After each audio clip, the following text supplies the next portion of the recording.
Assalamualaikum warahmatullahi wabarakatuh, sobat pecinta kemanusiaan. Karena kita mencintai kemanusiaan, sehingga kita melakukan donasi, bahkan ada boykot produk untuk saudara dan saudari kita di Palestina. Pada kesempatan ini saya akan mencoba menelaah logika Ustadz Felix, di mana video itu adalah komentar beliau terhadap podcast di Smart People katanya. Atau kita terbuka saja, yaitu video yang beliau nonton, ya kan, dimana di dalamnya ada Deddy Corbuzier dan Ustadz atau Buya ya, Araji. Pada komentarnya, Ustadz Felix menganggap bahwa yang disampaikan adalah terkait dengan konflik internal antara Hamas dan Fatah yang ada di Palestina, dan terkait donasi yang tidak sampai atau yang ditilep, atau ya donasi misal dari Indonesia dibawa ke Palestina tapi ada yang tidak sampai gitu, justru mengarah ke hal lain. Namun pada kesempatan ini teman-teman sekalian pecinta kemanusiaan, komentar saya itu pada aspek pengandaian, di mana beliau mengandaikan ketika saya misalnya atau kita semua mendengarkan podcast itu, maka akan terjadi 3 kemungkinan. Yang pertama, kalau saya pro Palestina, maka pasti saya tidak suka. Yang kedua, kalau saya pro Israel, pasti podcastnya saya jadikan dalil untuk pembenaran bahwa memang kita tidak boleh pro Palestina karena di situ hanya masalah konflik politik saja atau kepentingan-kepentingan politik. Yang ketiga adalah kalau saya atau jika saya adalah orang yang belum memilih untuk pro atau tidak, maka saya akan bimbang. Pengandaian selanjutnya adalah terkait dengan sengketa rumah, direbutlah rumah kita. Ya, beliau mengandaikan seperti itu. Nah, dalam logika ini disebut analogi. Pengandaian ini mengambil satu peristiwa yang konkret untuk menjelaskan sesuatu yang abstrak. Nah, tetapi teman-teman sekalian, pada konteks yang disampaikan oleh Buya Arazi, kita bisa balik sebenarnya. Nah, dia menyampaikan pengalamannya dan sejarah terkait dengan apa yang terjadi di sana berdasarkan data. Pengalaman beliau dari tahun 2000 sampai tahun 2010 itu disampaikan. Oke, kita analogikan itu. Kita analogikan jika saya masuk ke hutan cari kayu bakar. Di dalamnya ada harimau. Akhirnya saya menghindar. Saya lari keluar. Nah, di kemudian hari ada teman saya yang ingin masuk ke hutan. Hutan yang sama. Lalu saya beritahu mereka, hati-hati, di dalamnya ada harimau. Itu tidak melarang, ya kan? Dan tidak juga menyuruh, tapi maksud daripada ucapan hati-hati adalah agar mereka selalu was-was, memperhatikan kiri dan kanan, atas dan bawah, depan dan belakang, karena mungkin harimau itu akan menerkam mereka. Karena saya pernah mengalaminya seperti itu. Jadi kita balik gitu. Nah, terus kekeliruan yang pengandaian yang lain misalnya pada tadi, jika saya pro Palestina, maka saya pasti tidak suka podcast ini. Ini kalau kita kaitkan dengan figurnya Ustadz Felix, justru ini menjadi kontroversi lagi. Ini semacam provokasi. Pasti saya tidak suka. Ini bahaya. Kenapa? Karena mengandaikan itu. Nah, apabila itu didengar oleh penggemarnya, ya, apalagi kita tahu ya fenomena Indonesia ini itu berkotak-kotak ya, saya penggemar ini, saya penggemar ini, saya penggemar itu. Jadi ndak bisa mereka berpikir di luar kotak. Bahayanya ketika ini pemikiran ini sejalan dengan penggemarnya, atau bukan penggemarnya lalu tiba-tiba menggemari Ustadz Felix karena sejalan pikirannya dengan itu, jadinya Ustadz Felix adalah memprovokasi ketidaksukaan manusia terhadap manusia lain di dalam podcastnya Deddy Corbuzier dan Boy Araji. Ini jadi soal. Nah akhirnya pun saya, sehingga saya sampai membuat konten ini, saya mencoba menonton semua ya, 1 jam 7 menit 30 detik itu, ya kurang lebih ya. Ternyata saya tidak mendapati alasan, ya kan? Saya tidak mendapati alasan mengapa saya tidak suka. Mengapa saya harus tidak suka pada podcast itu.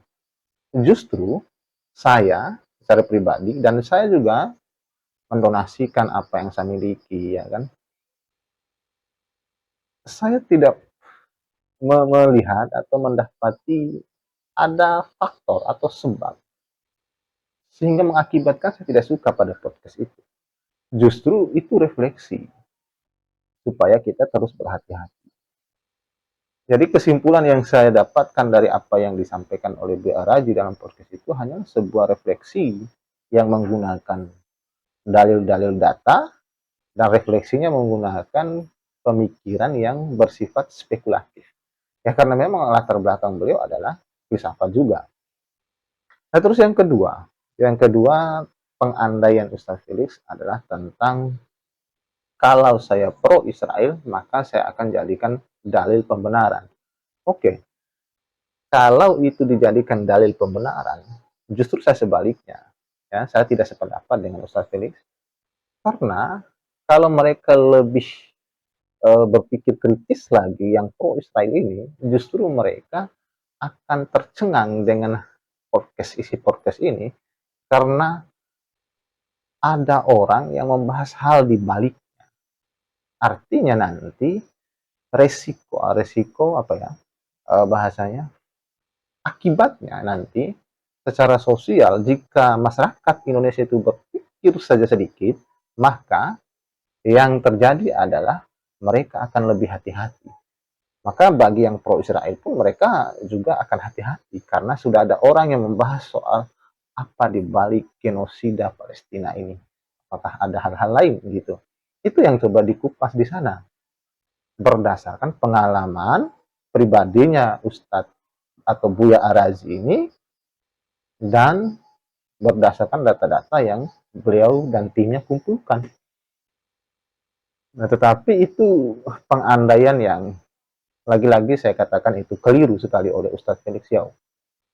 Terus yang ketiga, teman-teman pencinta kemanusiaan, adalah tentang ketika, ya ini pengandaian Ustadz Felix, saya tidak suka atau saya tidak pernah memilih untuk pro atau kontra, maka mengakibatkan ketika mendengar podcast itu saya akan menjadi bimbang. Kalau saya justru terbalik dari situ, ya kan? Bimbang ini adalah sesuatu anugerah. Bukti kita berpikir, ya kita bimbang, ya kita cari kebenaran yang sebenar-benarnya. Nah, menjadi soal adalah tertulis menyatakan bimbang dan pada akhirnya dia memutuskan untuk tidak membantu. Ini menggambarkan bahwa memang kondisinya adalah memang begitu masyarakat itu. Kalau kalau begitu modelnya, artinya betapa pola pikir masyarakat ini selalu ikut-ikutan saja. Ketika bimbang tidak ikut saja. Bimbang tidak, justru bimbang itu menjadi satu hal filosofis dalam diri kita untuk mencari kebenarannya. Kebimbangan itu bukan pada akhirnya kita memutuskan untuk tidak memilih, untuk membantu atau tidak. Justru dengan kebimbangan itu menjadi kuatlah kita untuk memilih mau pro atau kontra. Sebab dengan kebimbangan itu membuat tergeraklah hati kita untuk mencari kebenarannya. Jadi di 3 konteks pengandaian itu saya kira adalah sesuatu yang keliru yang disampaikan oleh Ustadz Felix Yao. Nah terkait apa yang disampaikan oleh Buya Araji, saya kira adalah sesuatu yang ya wajar-wajar saja sebagai latar belakang beliau. Karena beliau juga adalah filsafat. Nah terus ada kesimpulan Ustadz Felix Yao bahwa dia mendukung atau dengan menyimpulkan itu dia mengutip satu komentar yang dimana kurang lebih bahasanya begini. Ya saya, abang salah lah undang orang, bicara masalah bahasa Inggris undangnya guru bahasa Mandarin, jadi ndak ketemu katanya. Justru saya tidak sependapat ya. Ini persoalannya adalah bukan pengetahuan teknis, gitu ya. Nah, jadi konsep sesuatu di bawah, ya kan, ketika sesuatu itu harus dikembalikan kepada ahlinya, itu konteksnya pada pengetahuan teknis. Nah, kita tahu bahwa Buya Araji ini itu pernah belajar dan menjadi guru atau dosen filsafat. Jadi, cara berpikir filsafat itu spekulatif dan dia memikirkan segala hal, gitu ya. Memikirkan segala hal. Nah, yang dibahas di sana bertajuk di balik genosida. Maka peran ini adalah analisis filsafat untuk melihat apa di balik yang material. Analisis filsafat. Justru tepat apa yang diundang. Karena tepatlah sehingga beliau diundang oleh Deddy Corbuzier. Gitu ya. Beliau diundang itu karena tepatnya, bukan karena dia bahasa Inggris dan sebagainya itu. Nah, kita ambil contoh di negeri kita ini, contohnya adalah Rocky Gerung. Rocky Gerung viral itu karena membahas segala hal. Contoh, ketika dia di sidang, justru hakim diberitahu oleh Rocky Gerung. Nah, apa ahlinya Rocky Gerung? Ya filsafat. Nah, filsafat itu apa? Filsafat itu bicara segala hal. Ibunya pengetahuan. Tapi pada konteks yang strategis atau yang terkait dengan ide teoritisnya atau gagasannya. Sementara konsep mengembalikan sesuatu pada ahlinya adalah konsep yang menyatakan bahwa setiap sesuatu itu pada ahlinya itu adalah pengetahuan teknisnya. Contoh kalau saya sakit, sakit itu jasad saya yang sakit ini atau saya kecelakaan, saya dibawa kemana? Apakah dibawa ke dukun?